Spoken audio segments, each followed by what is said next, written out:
Meus irmãos, abra sua Bíblia comigo, nós continuaremos o nosso estudo sobre o livro de Atos dos Apóstolos. Hoje, mais precisamente, nós estaremos analisando, estudando e nunca, jamais com a pretensão de encerrar o assunto ou de esgotar o assunto do capítulo de número 2 desse livro. Esse capítulo, irmão, é o capítulo. Esse capítulo fala a respeito da instauração, inauguração da Igreja de Cristo no mundo. Aqui a igreja abre as suas portas. Aqui a igreja deixa de ser um projeto e torna-se uma realidade. Aqui a igreja, ela é instaurada no mundo para transformar o mundo e ser como Jesus realmente falou que nós deveríamos ser: sal da terra e luz para o mundo. Nós vamos ler apenas a primeira subdivisão na primeira epígrafe deste texto, e aqui a minha versão vai dizer na epígrafe: a vinda do Espírito Santo. Ao cumprir-se o dia de Pentecostes, estavam todos reunidos no mesmo lugar. De repente, veio do céu um som, como de um vento impetuoso, e encheu toda a casa onde estavam sentados. E apareceram, distribuídas entre eles, línguas como de fogo, as quais pousaram sobre cada um deles. Todos ficaram cheios do Espírito Santo e começaram a falar em outras línguas, segundo o Espírito lhes concedia que falassem. Estavam morando em Jerusalém judeus, homens piedosos, vindos de todas as nações, debaixo do céu. Assim, quando se fez ouvir aquela voz, afluiu a multidão, que foi tomada de perplexidade, porque cada um os ouvia falar na sua própria língua. Estavam atônitos e se admiravam, dizendo: vejam, não são galileus todos esses que aí estão falando? Então, como os ouvimos falar, cada um em nossa língua própria materna, somos partos, medos, elamitas e os naturais da Mesopotâmia, Judéia, Capadócia, Ponto e Ásia, da Frígia, da Panfília, do Egito e das regiões da Líbia, nas imediações de Cirene, e romanos que aqui residem, tanto judeus como prosélitos, cretenses e árabes. Como os ouvimos falar sobre as grandezas de Deus em nossas próprias línguas, todos atônitos e perplexos perguntavam uns aos outros: o que será que isso quer dizer? Outros, porém, zombando, diziam: estão bêbados. Podeis tomar os vossos assentos. Irmãos, que passagem maravilhosa, incrível e cheia de instruções para nós. Esse capítulo de número 2 de Atos, ele vai trazer algumas lições de suma importância para a igreja como um todo, tanto a igreja primitiva, que viveu esse momento, quanto a igreja atual, que ainda continua vivendo o momento em que o Espírito Santo habita entre nós. Então, nós temos aqui várias lições. A primeira delas que eu gostaria de salientar é que havia uma grande promessa quanto aos acontecimentos que sucederiam nesse dia. Havia sido premeditado, e nós vamos ver Pedro falando que o profeta Joel, ele já havia profetizado com respeito a esse dia. Então havia uma palavra dita com respeito a esse momento que a igreja iria viver.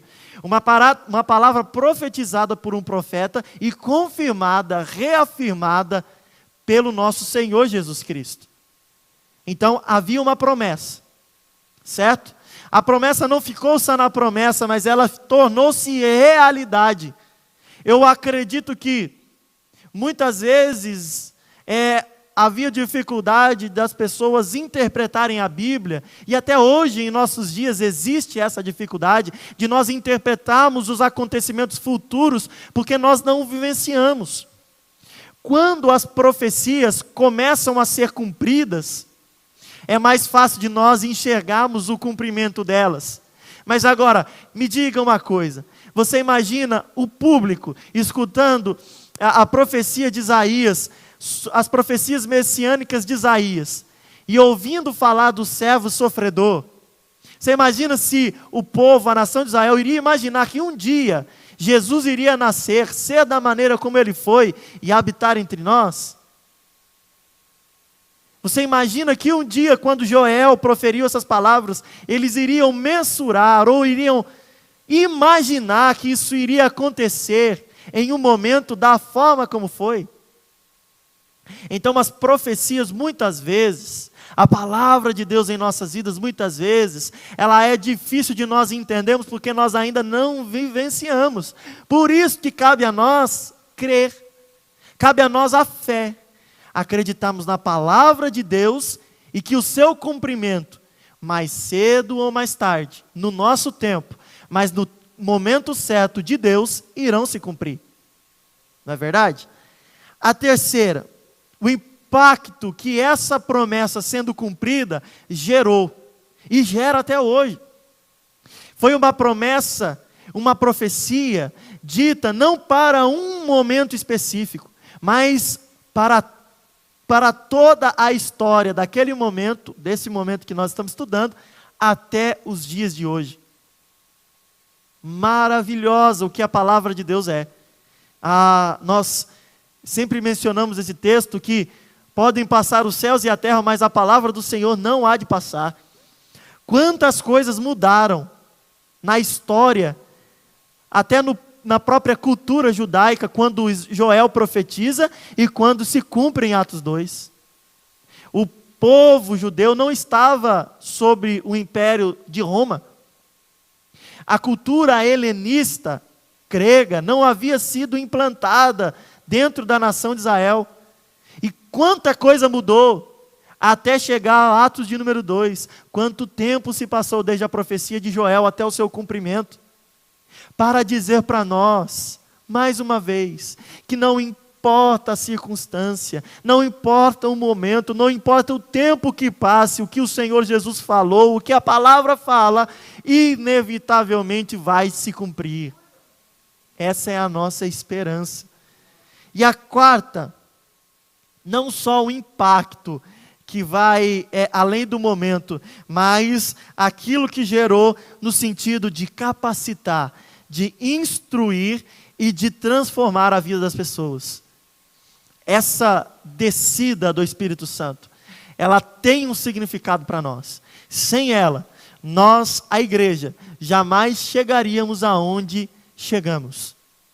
Quantos cristãos hoje são impactados pela mensagem da cruz, por causa que o Espírito Santo, ele é como justamente a palavra vai nos dizer, um vento que sopra nos 4 cantos da terra e inunda os corações. A quem se destina essa mensagem? Nós podemos ver aqui que o acontecimento atingiu inicialmente 120 pessoas, os remanescentes dentre os discípulos de Cristo, naquele momento. Mas essa mensagem, ela foi escrita só para retratar esse momento? Só para retratar esse acontecimento? De maneira alguma. Essa mensagem é para todo o que crer em Jesus, até a volta do Senhor Jesus. O que nós, na teologia, chamamos de parousia, a segunda vinda de Cristo, onde Ele virá até os ares e buscará a sua igreja, e nós, como noiva, o encontraremos nos ares e seremos transformados por Ele. Essa promessa, esse acontecimento, esse fato, ele é até este momento, onde nós, a igreja, a noiva amada de Cristo, irá subir e não mais ficar aqui nessa terra da maneira como nós estamos. E é muito interessante tudo o que acontece ao entorno desse acontecimento. Primeiro, haviam 10 dias que Jesus já não estava mais entre aquelas pessoas. Lembra que Jesus ficou 40 dias depois de ressurreto, certo? Depois que Jesus ressuscitou, ele ficou 40 dias neste mundo, ainda dando provas, que nós estudamos na semana passada, dando provas concretas de que ele realmente havia ressuscitado. Isso é muito interessante, porque depois desses 40 dias, esses discípulos, esse remanescente, ficou no cenáculo, uma parte superior do templo, certo? Buscando ao Senhor, durante 10 dias, sem a presença de Deus, de Jesus Cristo. Você lembra como aqueles discípulos estavam tristes caminhando no caminho de Emaús? E quando eles começaram a cair em si, eles começaram a se conversar um com o outro e falar assim: por acaso não ardia o nosso coração enquanto ele nos falava? Irmão, esse era o impacto que Jesus trazia na vida daquelas pessoas. Aquela alegria, a satisfação, a certeza de que tudo daria certo ao final das coisas. Isso era que os discípulos haviam deixado de ter durante 10 dias. A presença de Deus no meio deles. Só que Jesus havia de subir ao céu para que o Consolador viesse. Essa era a palavra dele. E qual foi o momento que ele escolhe? Nós vemos aqui a festa de Pentecostes. Essa festa de Pentecostes, ela não é chamada no Antigo Testamento de Pentecostes. Ela é chamada de festa das semanas. Porque ela justamente se contava 7 semanas a partir da Páscoa. Ou, para o judeu, Pessach. Que significava o quê? A Páscoa era a comemoração do livramento que Deus havia dado ao povo de Israel daquela praga terrível. Lembra da última praga que Deus mandou sobre o Egito, a morte dos primogênitos? Então, em alusão a este dia, o Senhor Jesus, o nosso Deus, mandou com que todo o israelita comemorasse a Páscoa. Como eles comemoravam? Eles matavam um carneiro e o coziam, ou assavam ele, comiam pães asmos, ou ázimos, como queira. Esses pães simbolizavam a pressa com que eles saíram da terra do Egito. Porque quando eles saíram do Egito, irmãos, eles largaram tudo, eles foram indo com pressa. E esses pães asmos, o que é esses pães? Pães sem fermento. Você sabe quem faz pão aqui, né? Os irmãos, as irmãs que fazem pão, sabe que existe um momento para que a massa, para que o efeito alcance para que o fermento alcance o seu efeito na massa. Para que o pão cresça, para que a massa levede. Tem um tempo.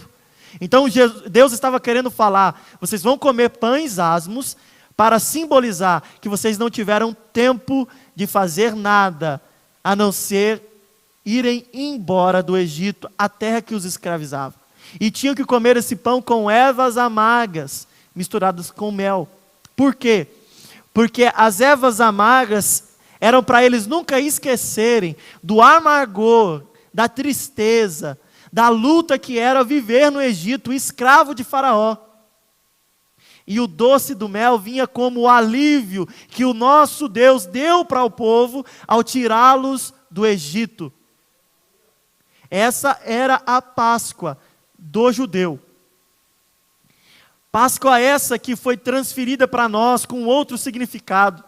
Lá para o judeu era o cordeiro que era morto, o sangue foi aspergido nos umbrais das portas, para que quando o anjo da morte passasse, ele passasse pelas casas dos israelitas e fosse apenas às casas do povo do Egito.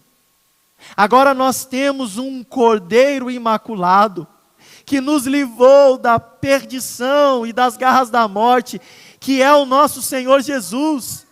não aspergido mais, nas portas está o sangue do Cordeiro, mas em nossas vestes, as nossas vestes foram limpas pelo sangue do Cordeiro, agora nós nos apresentamos a eles com mãos limpas e coração puro, como o salmista fala.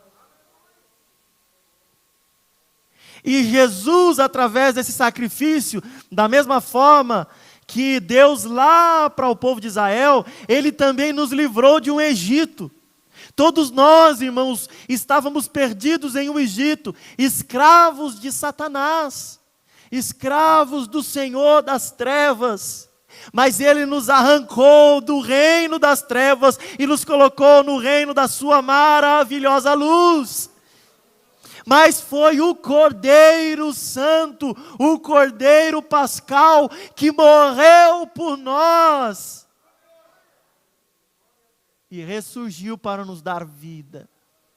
Então nós comemoramos a Páscoa diferente do judeu e diferente do que o mundo comemora, porque ela tem um significado todo especial, porque Ele ressuscitou para também nos ressuscitar para uma vida plena, para nos tirar da morte e transferirmos para a vida. Mas depois de 50 dias, vinha a festa das semanas, depois que o grego dominou a cultura de todos os países que foram dominados por Alexandre o Grande, certo?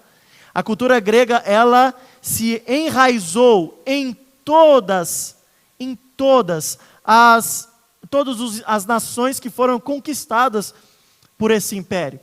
Então a festa agora não se chama mais festa das semanas, mas Pentecostes. Por quê? Penta significa 5, não é verdade? 5, nessa tradução, Pentecostes quer dizer 50 dias após a Páscoa. 50 dias. Então, 50 dias após a Páscoa, é comemorado o Pentecostes. O que era essa festa? A festa das colheitas. O judeu iria agradecer ao Senhor pela provisão que o Senhor havia lhe dado, pelas colheitas. Ela era a segunda maior festa. A primeira, Páscoa; a segunda, Pentecostes, ou das semanas; e a terceira, Tabernáculos. Tabernáculos era uma festa que trazia alusão ao povo judeu do período que o Senhor sustentou eles no deserto durante 40 anos. Que eles tiveram que morar como nômades, mudando de um lugar para outro, sem endereço físico. Eles ficaram vagando no deserto. Então essas 3 festas eram as principais festas comemoradas pelo judeu. Jesus havia ressuscitado na Páscoa, certo? E a Páscoa, a maior das festas, simbolizaria a maior das nossas celebrações hoje do cristianismo. Depois dos 50 dias passados, também a segunda maior festa que nós temos. Primeira, a porta foi aberta para nós. Jesus Cristo deu a sua vida, ressuscitou, para que nós pudéssemos ter livre acesso ao nosso Pai. Agora, há em nós a descida do Espírito Santo, e o Espírito Santo nos reveste de algo que é maravilhoso. O segundo maior de todos os atos. E nós estamos peregrinando neste mundo ainda. A festa de tabernáculos vai se cumprir no céu, aonde nós finalmente entraremos na Nova Jerusalém. 2 festas, irmãos, já foram cumpridas no nosso calendário escatológico. Falta a terceira, e ela já está para se cumprir. O meu coração se alegra por causa disso. E o seu se alegra também? As bodas do Cordeiro. Mas o que acontecia? O Senhor, o nosso Deus, irmãos, Ele planeja tudo, nos mínimos detalhes. A festa de Pentecostes, ela era a festa que mais reunia pessoas em Jerusalém. Cada homem de cada família deveria vir e apresentar o seu sacrifício nesse momento. Então muitas pessoas vinham de diversas regiões do mundo. Então tinha uma grande concentração de pessoas ali, Você acha que é por acaso que Deus escolheu esse momento para poder descer o Espírito Santo? Jamais. Deus não faz nada por acaso. Coincidência não existe com Deus. Tudo é de acordo com o propósito dele, já pré-estabelecido antes mesmo da nossa existência ou da fundação da igreja. Nós vamos ver que Joel já, como eu já disse, havia, profetizado, Joel 3:8, sobre essa descida do Espírito Santo. Nós vamos ver também, no versículo de número 3, isso eu acho muito interessante, que estas línguas, de maneira sobrenatural, elas são espalhadas, divididas entre aquelas 120 pessoas que ali estão, E o que eu acho mais interessante é uma palavrinha. A Bíblia vai nos dizer, no versículo de número 3, ali e apareceram distribuídas entre eles línguas como de fogo, as quais pousaram sobre cada um deles. Essa palavra pousar, irmão, a nossa língua portuguesa, ela é uma língua que ela não dá o valor a determinadas palavras. O nosso vocabulário, ele talvez tira a importância de algumas palavras. E se você for procurar no grego, o que significa essa palavra pousar, ela tem um significado muito maior do que apenas assentar-se sobre alguém, do que apenas estar sobre alguém, sobre algo. A palavra grega, ela transliterando para o português, ela significa catizo. O que significa essa palavra? Ela vai além do que pousar. Primeiro, ela pode ter o significado de conferir a alguém um reino. Conferir a alguém um reino. Em segundo lugar, ela tem um outro significado, que é ter uma residência fixa. O que isso quer dizer? O que Lucas queria dizer quando usou essa palavra pousar? No grego, catizo. O que ele queria dizer? Que o Espírito Santo veio inaugurar o reino de Deus na face da terra. E veio trazer e colocar em nós uma residência fixa. Então saiba você que você é residência do Espírito Santo aqui. Nada acontece por acaso. Nenhuma palavra é posta por acaso à Bíblia. Todas elas têm um propósito. Mais do que, às vezes, o significado português quer dizer, o Senhor tem algo maravilhoso para fazer através da palavra dEle. E nós cremos assim. Nós vamos ver aqui, e já... Irmãos, eu acho que eu me enganei aqui quando eu falei Joel 3:8, Não, eu me enganei, não é Joel 3:8 não. Jesus, ele já faz alusão. Quando aqui no livro de Atos, no versículo de número 2, vai falar que um som como de um vento impetuoso. Jesus já havia falado em João, não em Joel, 3:8, que o Espírito Santo era como o vento que soprava. Certo? Então, o Espírito Santo, ele não encheu só aquela casa.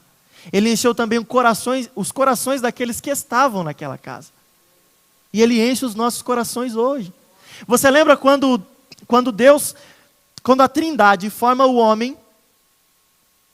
Lembra, O que é feito para que o homem se torne espírito vivente? Ser vivente é o quê? Sopro. O sopro de Deus nos traz vida. Nesse momento, o Espírito Santo estava descendo como um vento veemente, trazendo vida a quem aceitasse e quem reconhecesse que Jesus Cristo é o Senhor. Muitas pessoas estão morrendo sem vida, porque não tem em si o Espírito Santo que traz vida. O Espírito Santo sempre foi parte fundamental para a nossa vida. Sempre foi, desde o princípio da criação. Vamos continuar. Versículo de número 4 vai falar a respeito da evidência daquele momento. Qual foi a evidência? A evidência de que os discípulos estavam cheios do Espírito Santo foi o falar em outras línguas. Aqui nós vemos dois fenômenos. O primeiro, né, é a glossolalia, né? E o segundo, a xenolalia. O que significa isso, pastor? É de comer? Primeiro, a glossolalia, ela é aquele fenômeno que as línguas, elas são estranhas a quem profere e a quem ouve. Então, quem profere e quem ouve não entende. Entendeu?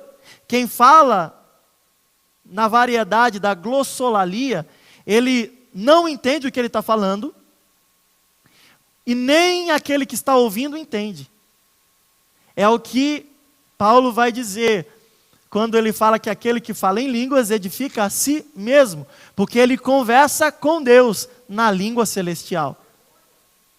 Essa é a glossolalia. Agora, a xenolalia é diferente. Qual é a diferença? A diferença é que a xenolalia, quem fala não entende, mas quem ouve entende. É o que vai acontecer aqui.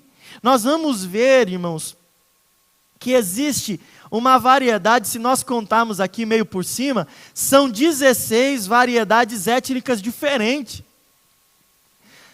16 línguas diferentes no mesmo país naquele momento.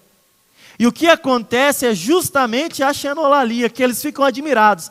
Não são estes galileus, ou seja, homens que falam apenas o grego normalzinho ali, talvez o aramaico, o hebraico, eles têm a variedade de língua deles bem restrita. E como nós estamos ouvindo em nossas línguas as maravilhas de Deus que esses homens estão falando? Porque era uma manifestação das línguas estranhas, do poder de Deus, descendo sobre eles, e eles falavam, não entendiam o que estavam falando, mas as pessoas que estavam ouvindo entendiam.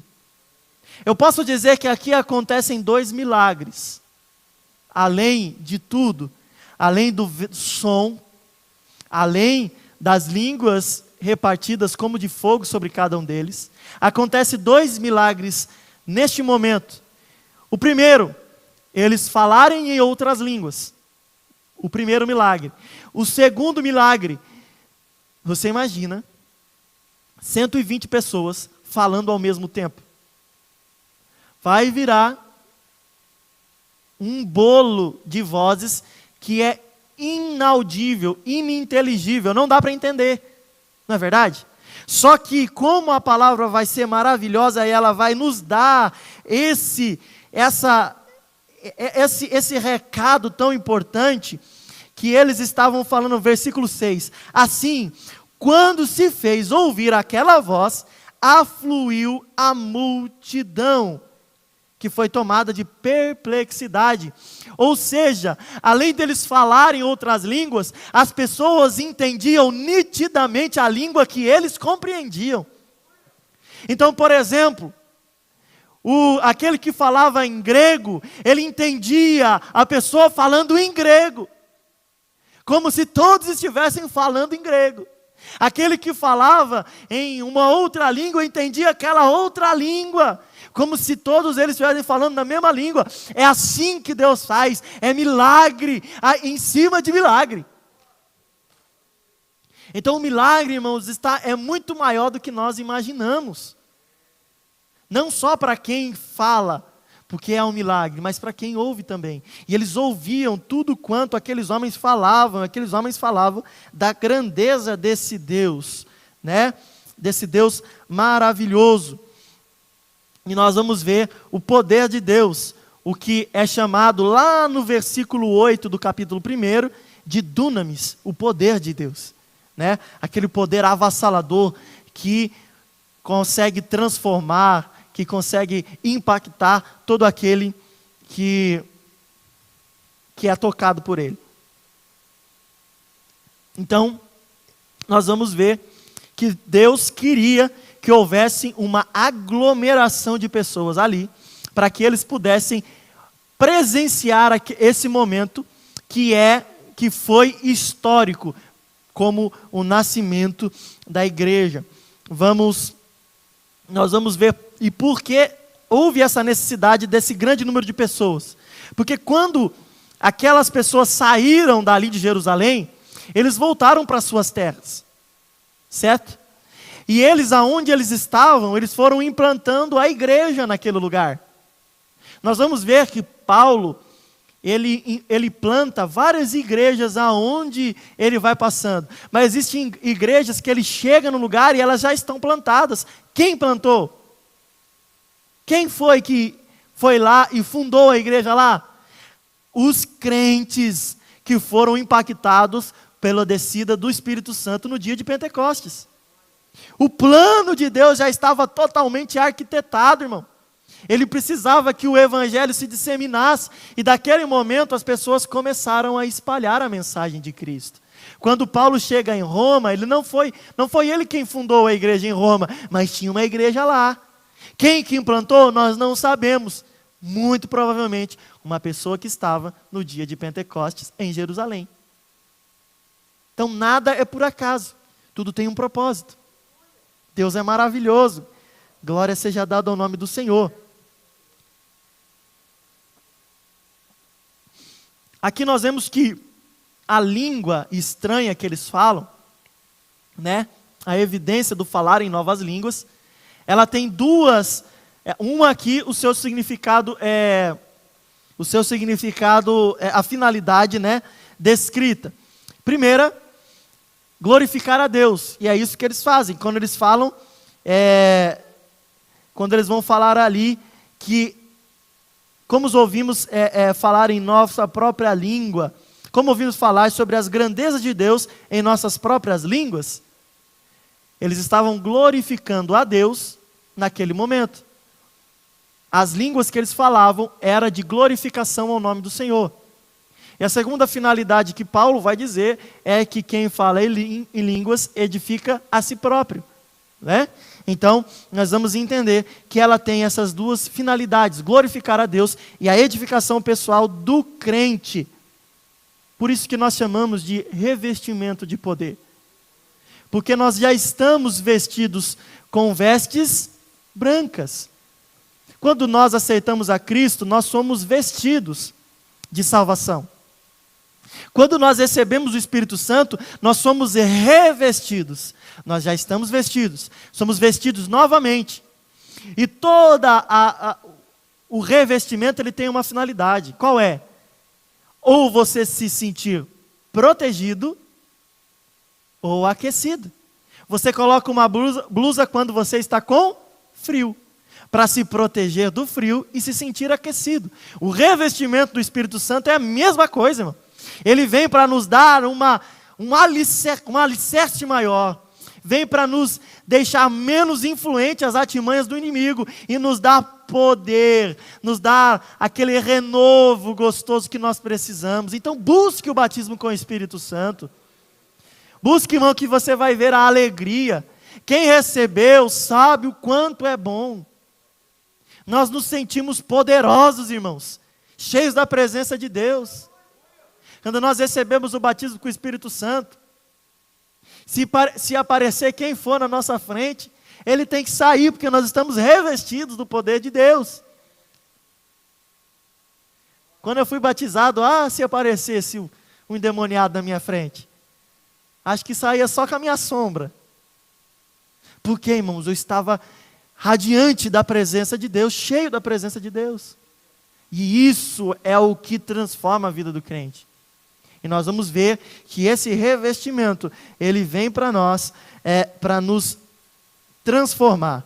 Nós vamos ver mais à frente, mais precisamente, no versículos 12 e 13, essas pessoas que estão observando tudo o que está acontecendo, e eles estão apavorados, eles estão espantados com o que está acontecendo. Uns não entendem o que está acontecendo. Outros começam a zombar. E isso é muito natural para nós que vivemos no Espírito. Quem pode abrir para mim 1 Coríntios, capítulo 2, versículo 14 e 15? Você vai ver, irmão, o que acontece com as coisas espirituais. O que estava acontecendo não era um movimento natural, era um movimento espiritual. Por isso que as pessoas estavam até zombando, eles estão bêbados, desfazendo do que estava acontecendo por não entender. Paulo vai dizer exatamente por que eles não entendiam. Quem achou, por gentileza, leia em voz alta para nós e, se puder, se coloque em pé. 1 Coríntios 2, 14 e 15.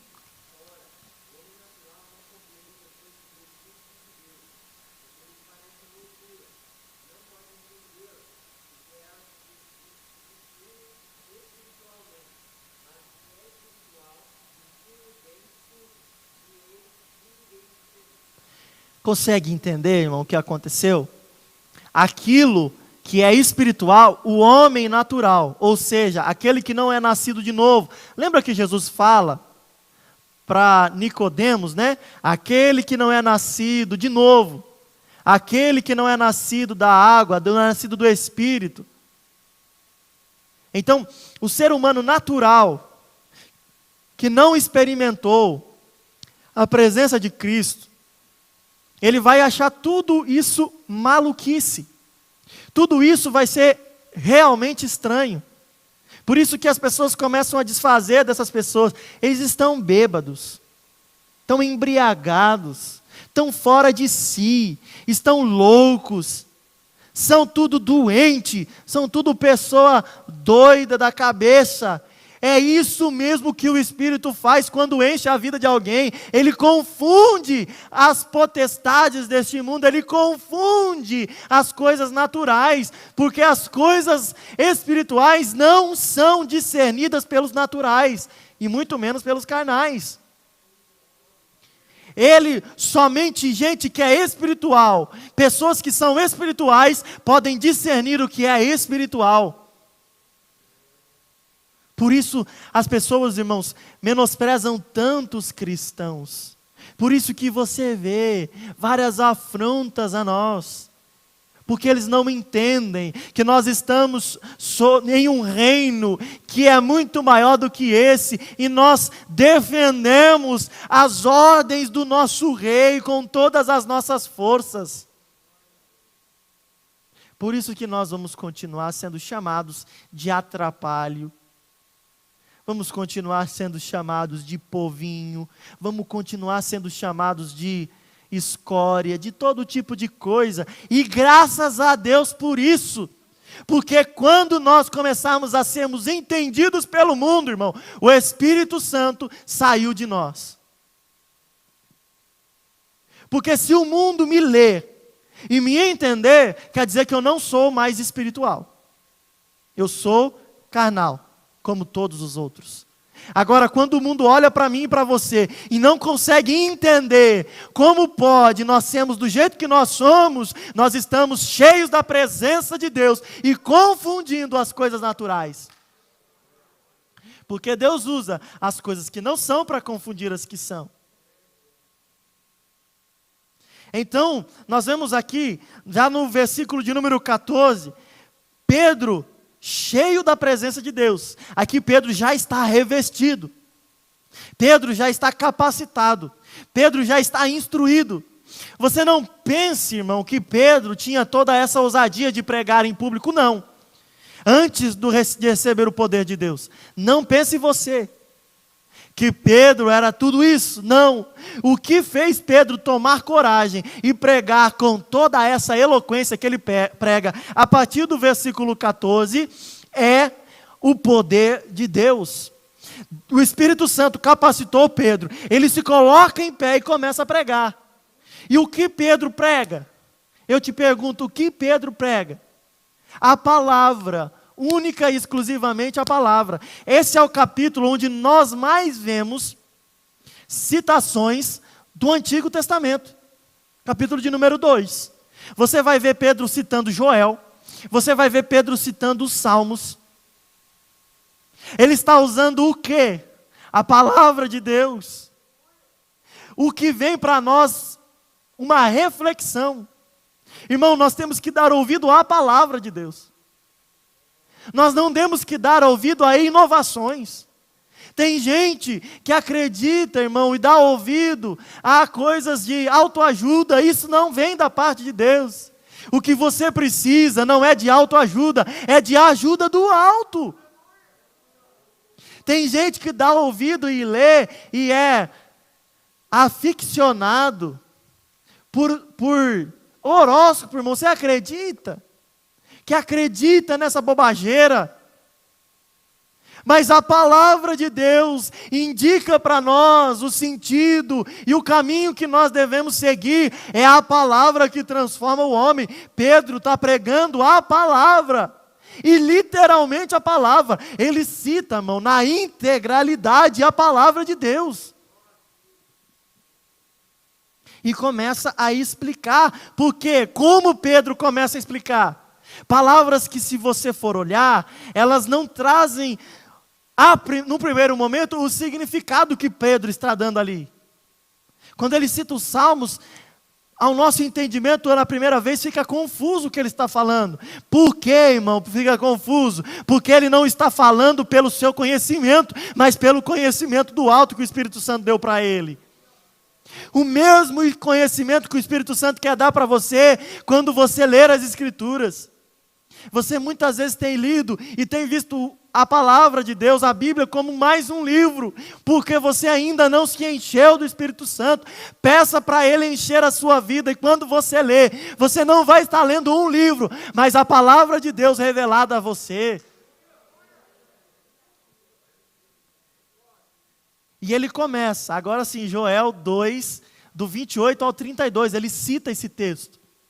Ele cita o texto e ele vai dizer, olha, o que está acontecendo, vocês que estão aqui que não estão entendendo, esses homens não estão bêbados, não estão loucos, não tomaram muito sol na moleira, como se diz. Não, esses homens estão recebendo o cumprimento de uma promessa feita pelo profeta Joel. E ele cita a profecia. E acontecerá que nos últimos dias, diz o Senhor, derramarei do meu espírito sobre toda a carne. É cumprimento da promessa. Irmão, se isso não te emociona, se isso não te faz tremer por dentro, aceita Jesus e começa a sentir a presença de Deus, porque isso, irmão, é nítido em nossa vida hoje. A minha carne não suporta a plenitude da glória de Deus, mas ainda assim, Ele me aperfeiçoa dia após dia, dizendo para mim, está chegando o dia que eu vou te encher totalmente, está chegando o dia que você vai ter a glória completa na sua vida. Eu estou te dando uma porção da minha glória, para que você, no dia em que eu o revestir de incorruptibilidade, você receba toda a glória que está reservada para aqueles que me amam. Então, irmão, se é bom sentir a presença de Deus aqui, quanto mais lá, em que ela não terá limite, ela virá 100% sobre as nossas vidas. Então ele vai pregar e vai explicar o que está acontecendo. Já está acabando meu horário. E nós nem saímos da segunda epígrafe ainda, tem mais um monte. Vamos tentar correr aqui. Agora ele explica o que está acontecendo. Isso que vocês estão vendo é cumprimento de uma promessa. Cumprimento da palavra. Deus já havia previsto isso. Um profeta já havia falado com antecedência. E hoje está se cumprindo. E agora Pedro vai mudar o discurso. No versículo de número 22 a seguir, ele muda o discurso. E o que eu entendo a partir desse discurso, porque Pedro ele faz a mudança muito nítida. Primeiro, ele vai defender uma atitude passiva. Ele vai defender o que está acontecendo, explicar o que está acontecendo. E depois, ele já não defende mais, agora ele parte para o ataque. Ele muda a maneira com que ele começa a falar. E ele vai citar o Salmo de número 16, versículo 8 ao 11. Vai dizer o que aconteceu ali as profecias que Davi fez nos Salmos, né? E vai dizer que aquele a quem aqueles homens haviam crucificado é o Senhor que Davi já havia profetizado. Aquele que não morreria, que o seu corpo não seria corrompido, destruído, mas antes seria ressuscitado e glorificado na presença do Deus Todo-Poderoso. Então, a promessa vai se cumprindo, e Pedro começa a ser mais enérgico. Esse, falando de Jesus, a quem vocês crucificaram. Ele começa a colocar a responsabilidade dos erros, a responsabilidade nas costas daqueles que estão ouvindo. E mais uma vez nós vemos o Espírito Santo usando, porque Pedro fala cheio do Espírito Santo aqui. Vamos correr. Por quê, irmão? Porque aquelas pessoas que estão ouvindo, depois de caírem em si do erro que cometeram, de saberem que realmente mataram o Filho de Deus, de que realmente Jesus é o Messias, que Jesus é aquele Senhor e Salvador da humanidade, eles começam a ficar perturbados, e você vai ver eles falando no versículo de número 37.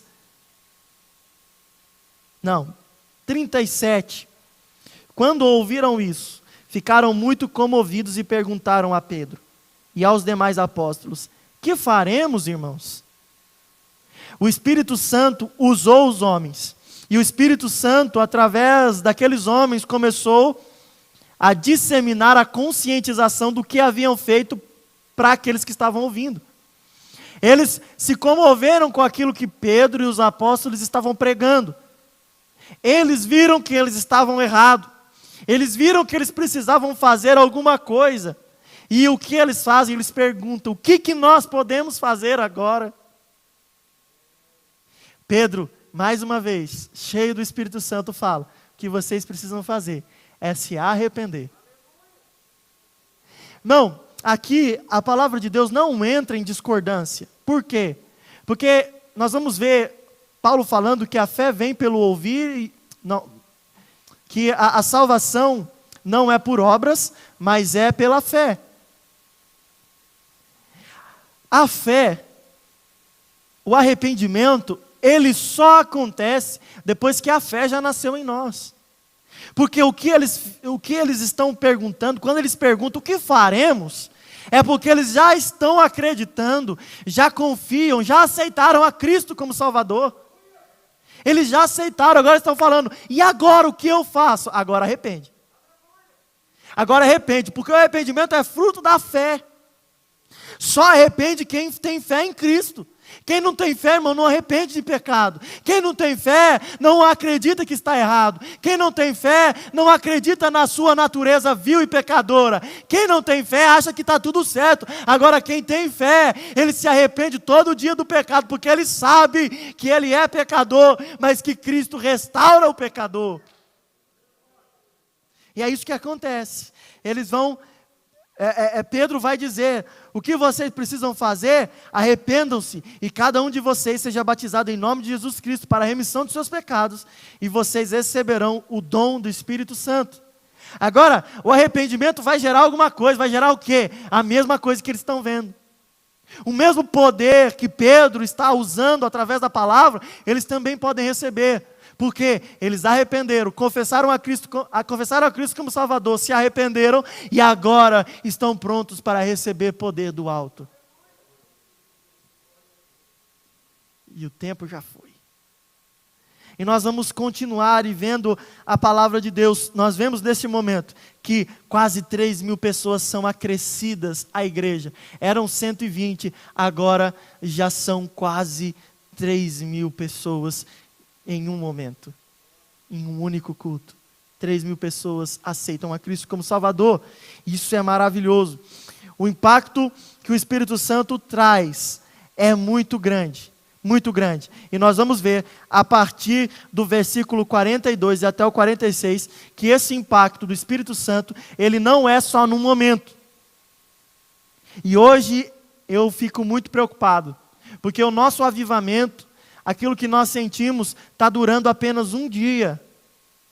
Nós vemos a casa do Senhor no domingo, sentimos a presença de Deus, e na segunda, estamos pior do que no domingo. Aquilo não gerou resultado nenhum na nossa vida.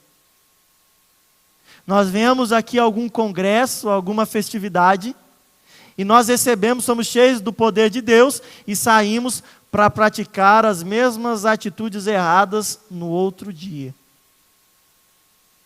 O avivamento, se é que nós podemos chamar assim, não tem duração, não tem durabilidade.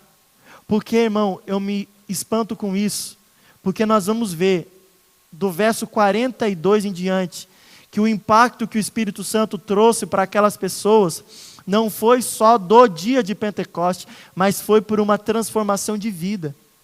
O estilo de vida dessas pessoas mudaram. A maneira com que elas enxergaram e enxergaram o mundo mudou. A partir daquele momento, eles não ficaram presos mais a nada. A palavra vai dizer que eles viviam em comunidade, em comum acordo. E vai falar para mim o que é um dos versículos mais lindos que existe nesse capítulo, que ele vai falar assim, e perseveraram na doutrina dos apóstolos e na comunhão, no partir do pão e nas orações. Juntos. A igreja estava sempre junta. Quando eles iam comer, eles estavam juntos. União. Comunhão. Eles oravam juntos, comiam juntos, aprendiam juntos e permaneciam juntos.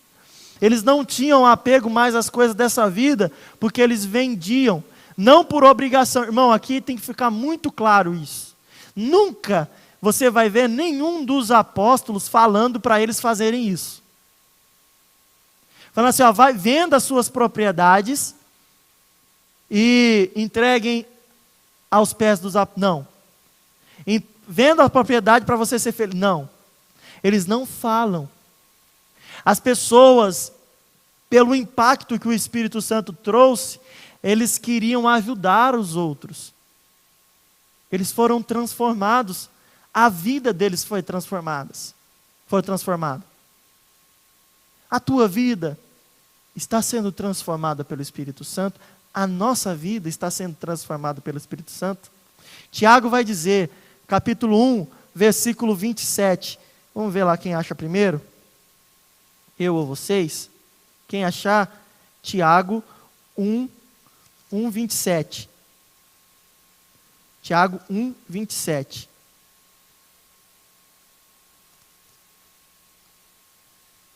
Quem achar, leia.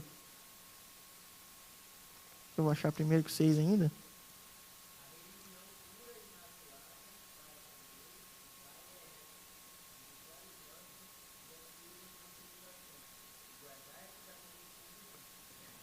Tiago está dizendo que a religião verdadeira é essa. A piedade, generosidade, caridade, ajudar o próximo. Será que nós temos feito isso? Nós, como igreja hoje, estamos fazendo isso?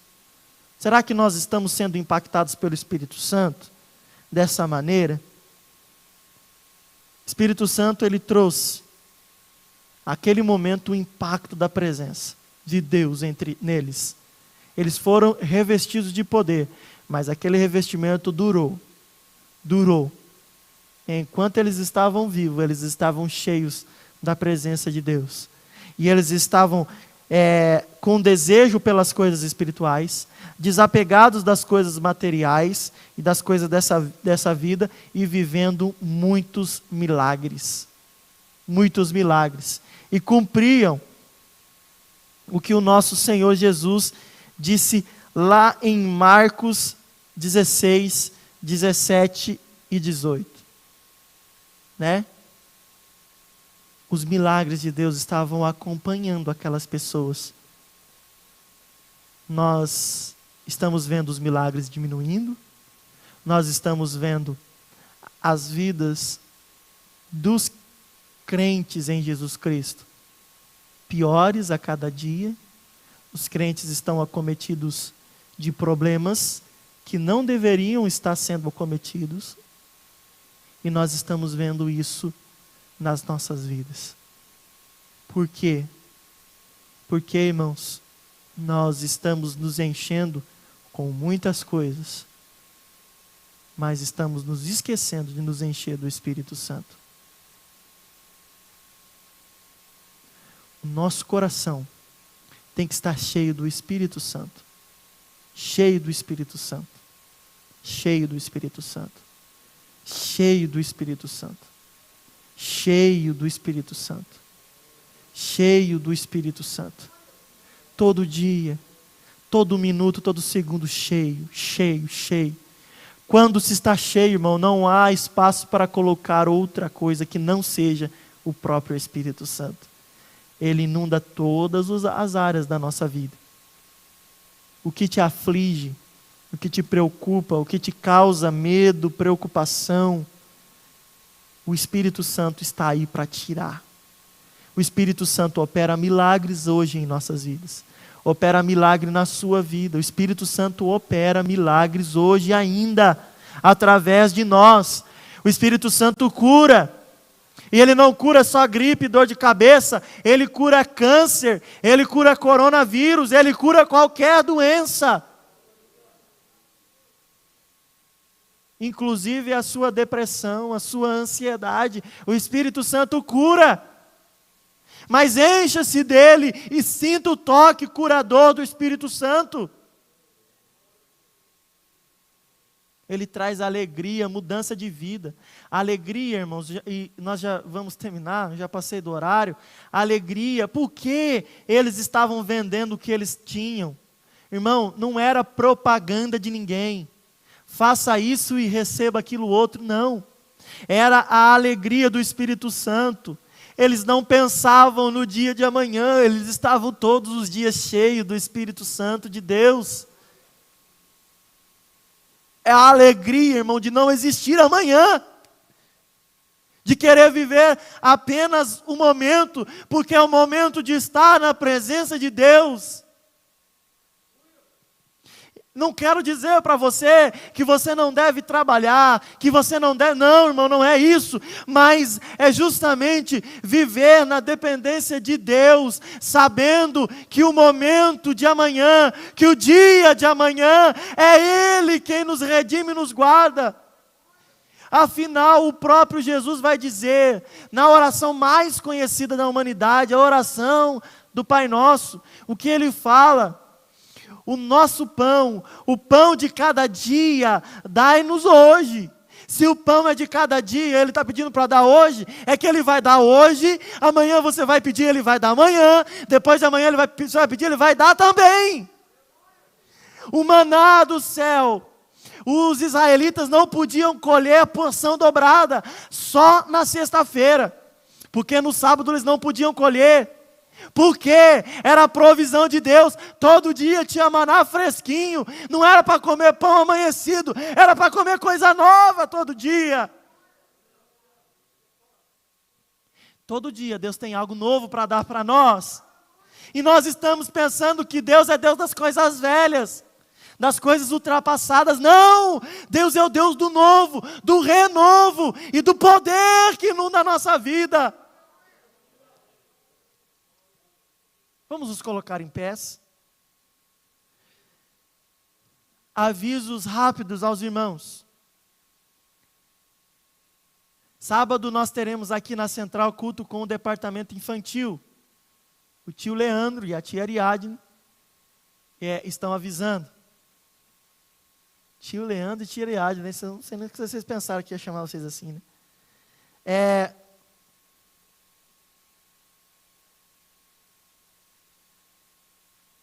Ixi, isso aqui eu não sabia não. Vamos orar pelo nosso irmão Eduardo. Ele vai passar por uma cirurgia na segunda-feira. Ele sofreu um acidente doméstico e pelo jeito a coisa se agravou lá, e ele vai ter que passar por um procedimento cirúrgico, mas Deus pode entrar com a providência agora na nossa oração. Aleluia. Vamos continuar orando pela família da irmã Casturina, para que eles aceitem a Cristo. É o melhor caminho, e eu tenho certeza que o Senhor estará operando milagres. Acho que o Zaqueu está colocando ali uns pães ali fora. Irmãos, aqueles pães ali, o Zaqueu faz para o departamento de missões. Então, o pão que você adquirir, você vai estar ofertando no departamento de missões e ganhando um pão. Viu que benção? Oferta e ganha um pão. Não é bom isso aí? Você viu como é que Deus restitui? Você não estava nem pensando em sair aqui com pão. Ia chegar em casa amanhã, não ia ter nada para comer de manhã. Pão, vai ter pão. Pão com aquela margarininha boa, ou com qualquer outra coisa que você gostar. Domingo, culto com a família, escola dominical pela manhã. Quarta-feira, nós teremos reunião com os cooperadores aqui na nossa igreja a partir das 20 horas. Amém? Vamos orar? Não esqueça de orar por esses irmãos que aqui pediram oração. Senhor, eu te agradeço por cada irmão que aqui está. Cada um dos nossos queridos irmãos, aqueles que estão trabalhando na sua seara, aqueles que estão, meu Pai querido, fazendo algo para o Senhor. Pai, eu venho lhe pedir, assim como o Senhor fez em Atos 2, encha-nos do Espírito Santo. Mas, Pai, nós queremos viver cheios, não queremos ser cheios hoje para estar vazios amanhã, queremos ser cheios hoje, permanecemos cheios amanhã, e Deus, estamos sempre cumprindo a sua vontade. Deus, entra com a providência na vida do Eduardo, cura, Pai querido, todo o mal. Pai querido, nós repreendemos a doença, nós repreendemos o mal, Senhor. Cura o Eduardo agora, em nome de Jesus. Em nome de Jesus, ajuda a família da irmã Casturina, meu Pai querido, que eles possam aceitar ao Senhor como Salvador, e Pai, arrependerem dos seus pecados, em nome de Jesus, e que o amor de Deus, a graça do nosso Senhor Jesus Cristo, e a comunhão do Espírito Santo estejam com todos, hoje e sempre, e que todos digam, Deus abençoe, meu irmão, fique na paz do Senhor.